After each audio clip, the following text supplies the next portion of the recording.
Ladies and gentlemen, we are back. Malo on football Sunday afternoon, man. Interesting game last night. That was Arsenal versus Manchester United.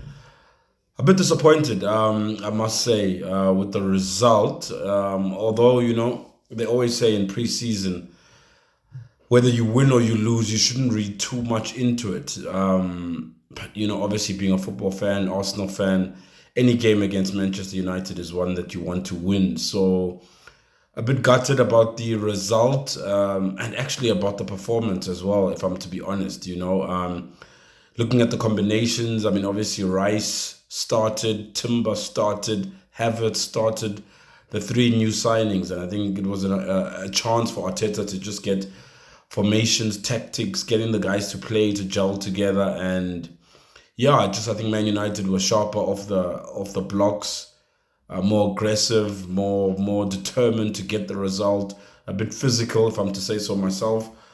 But yeah, man, obviously they did what they had to do to get the result, get the win. I know it's still preseason, but looking at last season's preseason, how the guys played, how they were committed, how they fought for everything, how they really took preseason and these games extremely seriously. Not to say that they didn't last night. I mean, the chances obviously that we created that we missed, obviously with Jesus with a couple, Martinelli, Saka. The boys obviously tried. Havertz had a chance with his header that he didn't convert. So yes, it's preseason. They're trying combinations. They want formations and various combinations to obviously work. But in this particular game, unfortunately, not getting the result that Arsenal wanted. It's going to be interesting to see against Barcelona coming up on Wednesday. How Mikel maybe changes things.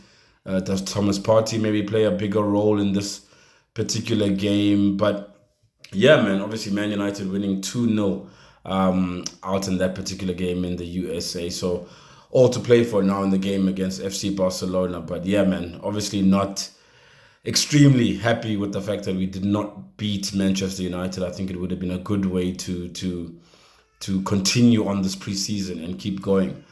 But yeah, man, 2-0 in that particular game. We look on to Barcelona and see if we can obviously do the business as we get closer to the start of the Premier League, which is obviously coming up in a couple of weeks.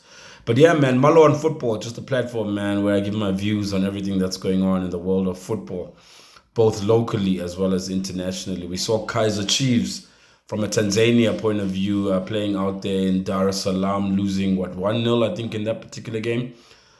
Also them, trying new combinations, seeing how things are working, obviously with the new coach at the helm. What is he gonna bring, Mulifin Teki, to this Kaiser Chiefs side that Arthur Zwane was not able to do? We saw him on the bench. Zwane, they've obviously signed new players. They're obviously also trying out new combinations. We saw Kune in goal. Brilliant goal, I must say, from the Tanzanian side. The chip over Kune, absolutely brilliant finish. That's something that you would see that Lionel Messi would do, in the Champions League in Europe. But yeah, really, really good preseason friendly game for Kaiser Chiefs, getting obviously the minutes in their legs, and a lot of teams. I know Sundowns is busy with theirs. Orlando Pirates looking forward to having a good season there themselves. So on the African continent, I think the PSL sides also going in their strides, man. Everyone now in this time of the season is trying their combinations, new players. How are they gelling in tactics, formation? So a lot still to go with regards to transfers and everything that people are doing with regards to teams. But I mean, we have a World Cup actually on the go. That's the Women's FIFA World Cup with Banyana losing 2-1 in the opening game to Sweden. Last minute goal. Yeah, man. I think it's an African. I don't know. Is it?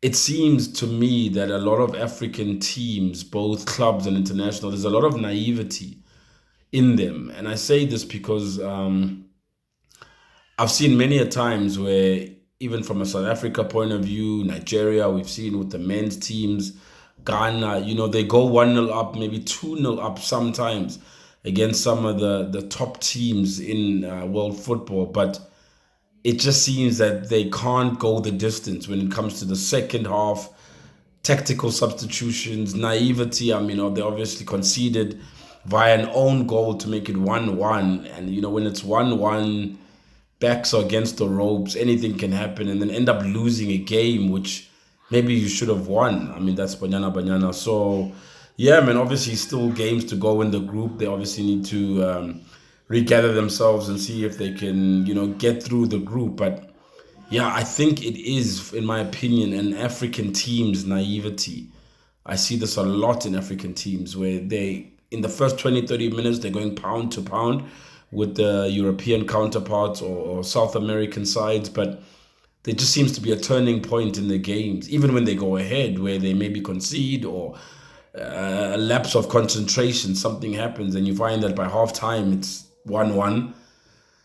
And then just the confidence or the maturity or the experience at this level from an African team's perspective, both men and women, not being able to carry them through to get at least a point. I mean, I think a point against Sweden, who we know are one of the most highly ranked teams in women's football, would have been absolutely fantastic for the girls to at least get a draw and then maybe get a win in their next game, and even if it's a draw in the last game, and not lose a game in the groups. But now, you've lost your first game with a last-minute goal. Now your second game becomes absolutely critical to get something out of that game, and then the third game becomes even more important. So unfortunate for them not being able to get over the line in that particular game. But yeah, man, I think it's an experience thing. It's an experience thing, but I also think African teams are very naive, both women and men, with regards to football, and they get found out a lot at this stage. Even when they go one, maybe two goals ahead,